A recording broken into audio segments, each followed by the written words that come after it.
This video looks at grasslands, meadows, and wildflowers.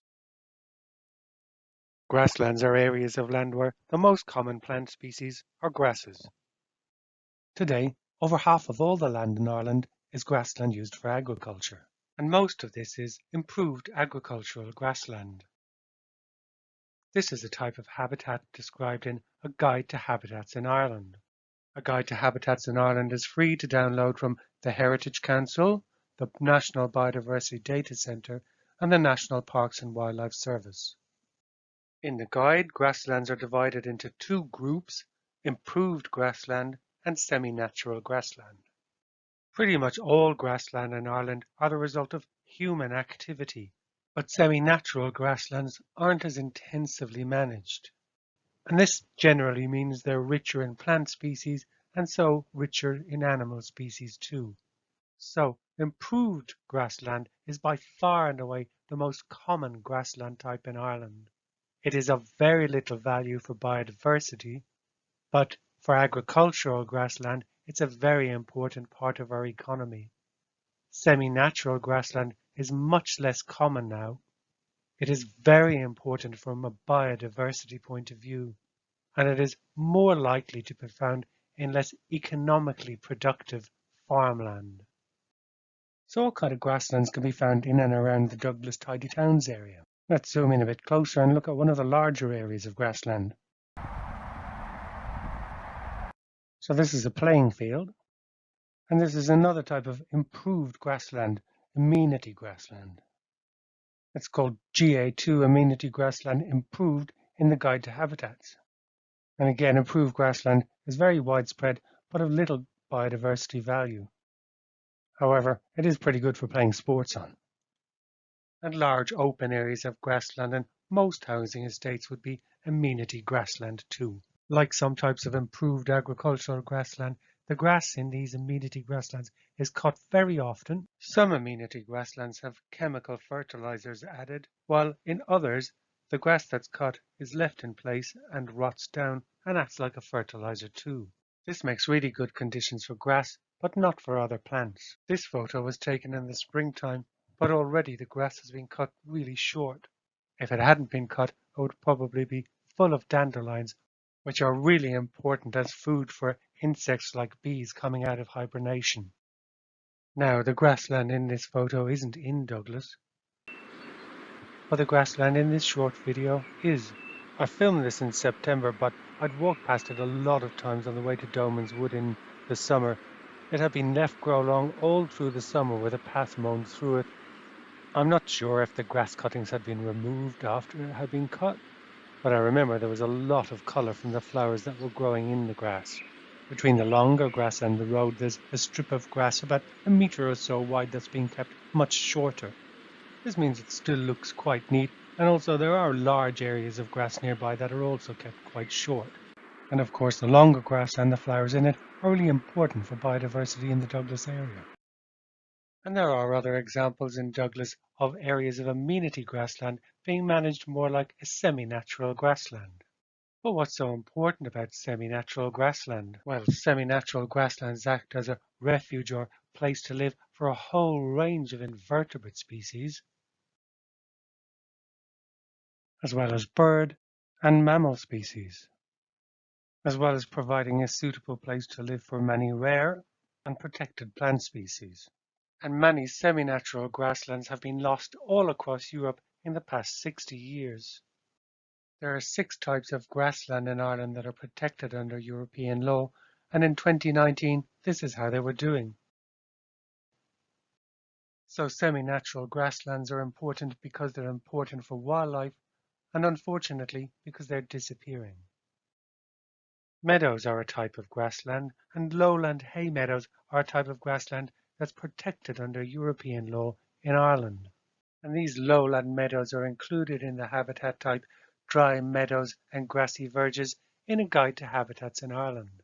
These types of meadows are rare in Ireland now, but they can develop in places that are found even in urban areas like Douglas.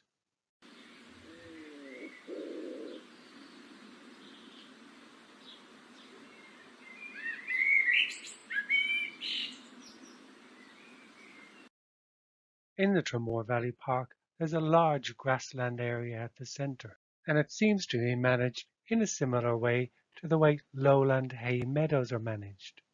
Now, it's only been here for a few years, and it's probably not like the protected lowland hay meadows found in the Habitats Directive, but given time and the right management, it could develop into one of those. Lowland hay meadows are not a naturally occurring habitat type. They're a result of farming practices. In some areas around the world, grasslands are a natural habitat type, but in Ireland there are little or probably no naturally occurring grasslands. Up to about 10,000 years ago, Ireland was covered in snow and ice. By about 7,000 years ago, it was mainly woodland. There's evidence of farming in Ireland by about 6,000 years ago, and this could have included haymaking. But it was only 800 or 900 years ago that the use of hay as a winter feed for livestock became widespread in Ireland. Traditionally, hay would have been cut once, usually in mid to late July. This gave wildflowers a chance to grow, flower, and set seed. In the past 50 years, farmers began to cut hay as early as June, and silage became more popular, which meant grass could be cut as early as May. This meant many wildflower species couldn't grow and set seed, and this in turn had impacts for insects and other invertebrates, which meant less food for birds and mammals, and less places for some rare plant species to grow. Now, the foods produced by farming are an important part of our diet, and farming is an important part of our economy and our society. But modern farming techniques are one of the reasons that our semi-natural grasslands are in danger. So governments and farmers across the European Union are trying to come up with ways to fix this problem.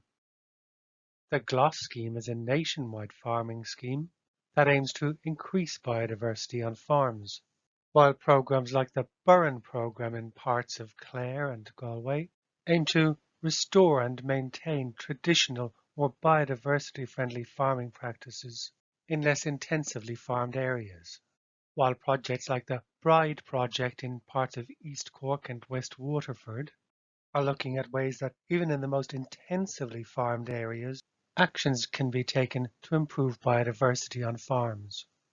However, even with all of these efforts, because so many semi-natural grasslands have been lost over the past 60 years, we may never be able to replace all of them.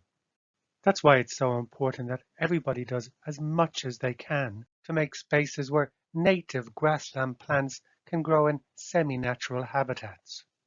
And that's just what Douglas Tidy Towns have been doing in parts of the Mangala over the past number of years.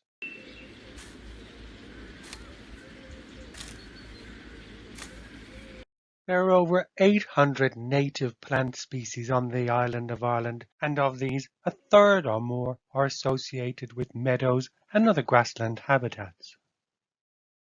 For some types of semi-natural meadows in Ireland, if they're in good condition, they can have as many as 20 plant species in just 1 square metre. Now, when we talk about native plants, what we mean are plants that arrived naturally.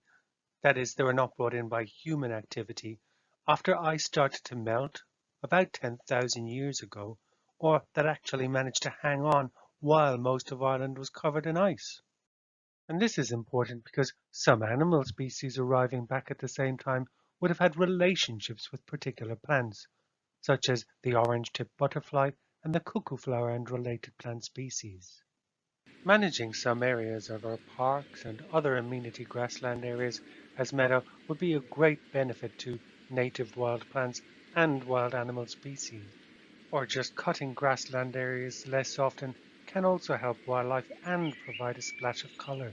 Or if you've got a garden, why not try it there?